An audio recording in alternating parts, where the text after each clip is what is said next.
It was one of those gray mornings when the world feels heavy before the day even begins. Rain slid down the glass towers of downtown Seattle, drumming softly against windshields and umbrellas. Inside a sleek black sedan sat Jessica Monroe, 32, head of marketing for a major tech firm. Her car smelled faintly of leather and coffee. The heated seats hummed beneath her tailored coat as she glanced at her reflection in the rearview mirror. Flawless makeup, hair pinned perfectly, another long day ahead. The traffic light turned red. She sighed, tapping her fingers on the steering wheel. Her phone buzzed with yet another email marked urgent. She muttered, "Can't they survive 5 minutes without me?" Then, through the sheets of rain, she noticed movement on the sidewalk. A woman, thin coat clinging to her shoulders, was half running, half walking while clutching grocery bags that looked ready to burst. Beside her, a little girl of maybe 6 struggled to keep up, a pink backpack bouncing on her shoulders and a worn-out teddy bear tucked under one arm. Jessica's eyes followed them as they tried to shield themselves beneath a newspaper. Something about the scene pulled at her, though she couldn't explain why. The mother stopped for a second, crouched down, and brushed rain off her daughter's cheek. Even from inside the car, Jessica could see the tenderness in that gesture. The light turned green, but Jessica didn't move. Cars behind her honked. She blinked, torn between irritation and something else she hadn't felt in a long time. Compassion. Her mother's voice echoed faintly in her memory. "Jess, when you can help someone, never look away." Before she could talk herself out of it, Jessica flicked on her hazard lights and pulled over. She rolled down the passenger window.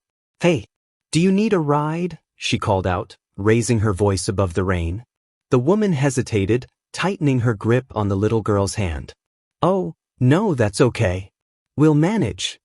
But a flash of lightning made the child jump. Jessica leaned over and opened the passenger door. "Please, you'll both catch a cold out there. I'm heading in the same direction anyway." The mother exchanged a look with her daughter.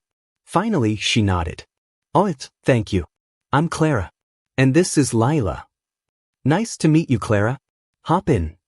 As they settled into the warm car, droplets ran down their coats and pooled on the floor mat. Jessica handed back a tissue. Lila took it shyly, murmuring, "Thank you, lady." Jessica smiled. "You're welcome, sweetheart." For a moment, the only sounds were the swish of wipers and the hum of tires through puddles. Jessica tried to make conversation. "So, where are you headed on a morning like this?" "To the children's clinic," Clara said softly. "Lila's asthma is acting up. We missed the bus." Jessica glanced at the child in the rearview mirror. Her small face was pale. She wheezed faintly with each breath. "Oh, poor thing," Jessica said gently. "You should have said so. I'll make sure you get there fast." The rain intensified, blurring the world outside. Inside the car, warmth and unease mixed together. Jessica noticed the faded wedding ring on Clara's finger and the deep exhaustion in her eyes. "You must be exhausted," Jessica said. Clara gave a faint smile. "Just one of those days. I work night shifts at a diner, and I'm starting cleaning work in the evenings. Keeps a roof over our heads." Jessica's chest tightened.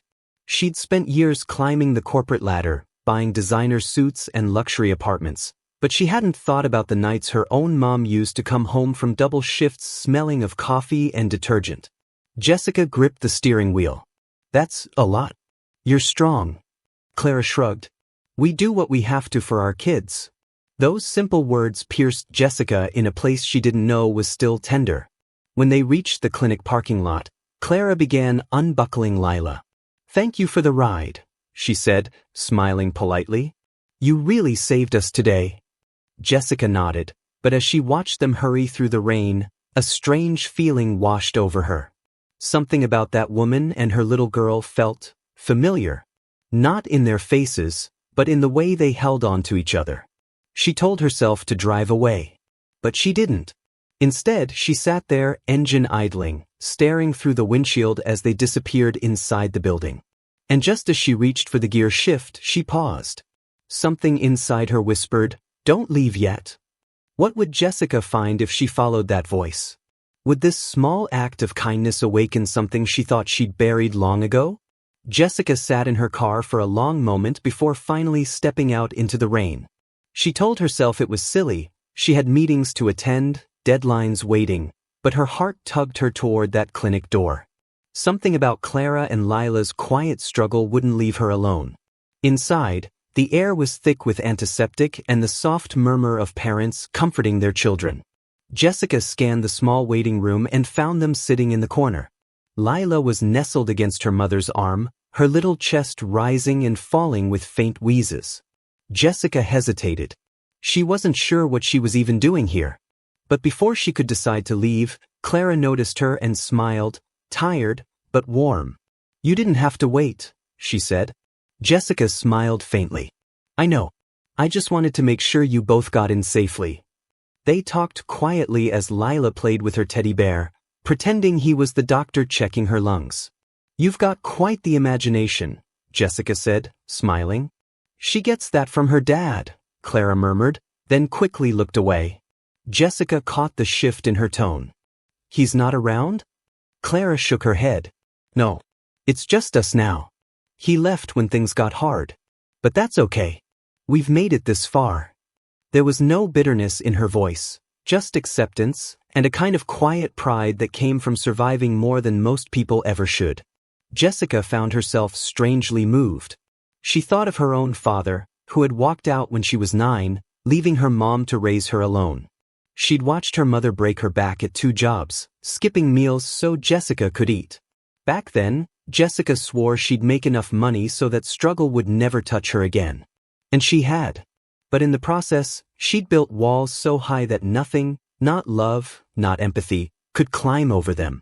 A nurse called Lila's name. Clara stood up and smiled apologetically. "Thank you again for everything. You've been so kind." Jessica nodded. "Of course. I'll be right here." Minutes stretched into nearly an hour. Jessica scrolled through her phone, pretending to check emails, but her thoughts were elsewhere. When Clara and Lila returned, she noticed the look of worry shadowing Clara's face. Everything inside Jessica told her to ask, so she did. "Is everything okay?" Clara hesitated before answering. "The doctor said Lila needs a stronger inhaler, but they won't release it unless I pay for it up front." Jessica frowned. "They won't let you pay later?" Clara shook her head. I asked for a payment plan, but they said policy is policy." She forced a smile, trying to seem calm. "It's all right. I'll manage something. Maybe I'll take another night shift." Jessica stared at her. Something in her chest tightened again, that same ache from earlier, stronger this time. "Clara, let me help. I can pay for the medicine," she said softly. Clara blinked in surprise. No, I can't accept that. You've already done too much." "It's nothing really," Jessica said. "Consider it a small act of kindness." But Clara shook her head firmly. "It's not small. And I don't take pity." Jessica leaned closer. "It's not pity. I promise. It's gratitude. You reminded me of who I used to be, of who my mom raised me to be." Clara stared at her for a moment, then her eyes softened. Slowly, she nodded.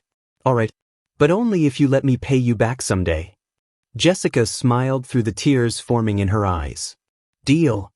They walked to the counter together, and Jessica quietly paid the bill. As the pharmacist handed over the medicine, Clara whispered, "You have no idea what this means to us." Jessica replied softly, "Actually, I think I do." As they stepped out into the fading rain, something had changed. The air between them felt lighter, as if kindness itself had cleared the clouds. But Jessica didn't know that this encounter was about to change her entire life. Because later that night, when she returned home, something from her past would resurface, something that would force her to face the truth she'd been running from for years. Jessica drove home in silence that evening.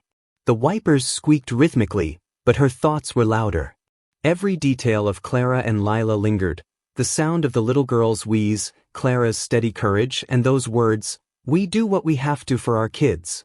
Her apartment greeted her with cold perfection, marble counters, white furniture, not a thing out of place. It was everything she once dreamed of. Yet it felt empty. She poured herself a glass of wine and sank into the couch. The city lights shimmered beyond the window, distant and impersonal. Then her eyes drifted to a stack of old moving boxes she had never unpacked. Something urged her to open one. Inside, beneath a pile of old books and photo albums, she found a small wooden box, the one her mother had given her before she passed. Jessica's hands trembled as she lifted the lid. Inside was a faded note in her mother's handwriting, "Never forget where kindness can take you." Her chest tightened. That phrase, it was the same one her mother used to say every time Jessica tried to help someone. Tears blurred her vision as she whispered, "Mom, I forgot, didn't I?" She remembered her mother's tired smile, the nights they ate canned soup, the way she'd say, "It's not what you have, Jess. It's what you give." And for the first time in years, Jessica cried, really cried. Not because of loneliness or stress, but because she realized how far she drifted from the person her mother raised her to be. The next morning, Jessica did something unplanned. She called her boss and took the day off. Instead of heading to her office, she drove back to the children's clinic. At the reception, she found a donation box collecting funds for families who couldn't afford medication. She stared at it for a long moment before slipping in a check, enough to cover dozens of children's treatments. As she turned to leave, she saw Clara again. This time, Clara was helping another mom fill out some forms at the front desk. She smiled warmly at Jessica. "Hey, you're back." Jessica smiled. "Yeah. Guess I couldn't stay away." Clara laughed softly. "You're a good person, Jessica. I can tell." Jessica felt her throat tighten. "I'm trying to be." Neither of them knew it then, but that meeting would spark something far greater than either could imagine. Jessica was about to turn one act of kindness into a movement, one that would touch countless lives. Days turned into weeks, but Clara and Lila stayed on Jessica's mind. Every time she passed a struggling family on the street, every time she saw a mother holding her child close, something stirred inside her. She realized that for years she'd chased promotions, bonuses, titles, all the things that looked like success. But they had never made her feel full. Not like that moment in the clinic when she saw Clara smile through her tears. So one evening, Jessica made a decision. She sat down at her desk, opened her laptop, and began typing. The idea was simple, a community initiative to help single mothers afford healthcare for their children. A project that would provide free rides to clinics, medical support, and financial assistance. She called it Hope on Wheels. It started small, just Jessica, a few volunteers, and one donated van. But news spread fast. Soon, neighbors offered to help. Local businesses pitched in. Donations started pouring in. Clara was one of the first people Jessica called. When she arrived at Jessica's office, she couldn't believe what she saw. Flyers, donation bins, plans for expansion. "You really did all this?" she asked, astonished. Jessica smiled. "You inspired me, Clara. You reminded me that I can still make a difference." Clara wiped away a tear. "I don't even know what to say." Jessica smiled softly. "Say you'll help me. I can't do this alone." And Clara did. She volunteered to coordinate rides for other struggling mothers. Lila even helped by drawing colorful posters that said, "Kindness moves us forward." For the first time in years, Jessica felt purpose. But then one day she found something she didn't expect. While sorting through her mother's old letters to include in a charity post, she found a small photograph, her mother standing in front of an old clinic. On the back, written in faded ink, were the words, "Hayes Family Clinic Fundraiser, 1999. Her breath caught. The same last name as Clara. Jessica's hands shook as she grabbed her phone and called Clara. "Clara, can I ask you something? Did your parents ever run a small clinic?" Clara paused. "My dad did. He was Dr. Hayes. He passed years ago." "Why?" Jessica's voice broke. "My mom, she helped raise money for his clinic when I was little. That fundraiser picture, it was your family." There was silence for a moment, then Clara whispered, "Jessica, that's impossible." But it wasn't. Their lives had crossed before, in kindness, decades ago. And now, fate had brought them together again, this time to continue what their parents once began. What would happen next would prove that no act of kindness ever truly disappears. The discovery shook both women. They met later that evening at a small cafe downtown, their eyes wide with disbelief and wonder. Clara brought an old photo album her mother had kept. There, tucked between yellowed pages, was a picture of a young woman handing a donation envelope to Dr. Hayes, Clara's father. On the back, written in neat handwriting, "From Mary Monroe and her daughter Jessica, with love." Jessica touched the photo, her throat tight. "That's my mom," she whispered. Clara smiled, eyes glistening. "Looks like our parents already believed in helping each other. And somehow, we're continuing that." They sat there in silence, realizing that what they thought was coincidence was something deeper, a legacy of kindness that had found its way back to them. From that day on, Hope on Wheels grew rapidly. News stations covered their story. Donations tripled. Mothers and children who once felt invisible now had hope. Jessica felt alive in a way she hadn't in years. She often thought, this is what success should feel like. But it wasn't just about money or recognition. It was about rediscovering herself, the little girl her mother raised, the one who believed that kindness could change the world. One evening, as Jessica watched Clara and Lila laugh with other families during a community dinner, she realized something profound. She had offered a ride to a stranger that rainy morning, but it was that stranger who had guided her home, not to a place, but to her purpose. But there was one more chapter to write, a moment that would complete the circle and heal everything Jessica had lost. A few months later, the first official Hope on Wheels community center opened. Balloons decorated the entrance. The air buzzed with laughter, music, and gratitude. Jessica stood on the small stage, a ribbon stretched before her, the sun glinting off the plaque that read, "Hope on Wheels, in loving memory of Mary Monroe." As she looked out over the crowd, she spotted Clara and Lila in the front row. Lila waved excitedly, her teddy bear tucked under her arm, breathing easily now. Jessica smiled and spoke into the microphone. "When I met Clara and Lila, I thought I was the one giving help. But the truth is, they gave me something far greater. They reminded me who I really am and who my mother always wanted me to be." The audience applauded, but Jessica's voice trembled as she continued, "Kindness doesn't just change others. It changes us. It brings us back to the best parts of ourselves." She cut the ribbon to thunderous cheers. Clara hugged her tightly. "You didn't just give us a ride that day," she whispered. "You gave us hope." Jessica smiled, tears streaming down her face. "And you gave me something I'd lost, my heart." As the sun set over the new community center, families laughed, children played, and for the first time in years, Jessica felt her mother's presence, not in the sadness of memory, but in the joy of giving. Sometimes, helping others helps us find ourselves.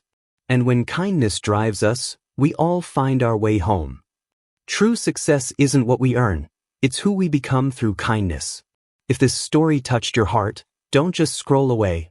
Share it with someone who needs a reminder that kindness still exists. Because sometimes, the smallest act can change a life, and maybe even yours. Subscribe for more inspiring stories that remind us of the good still left in this world. And remember, every time you choose compassion, you help make the world a little brighter.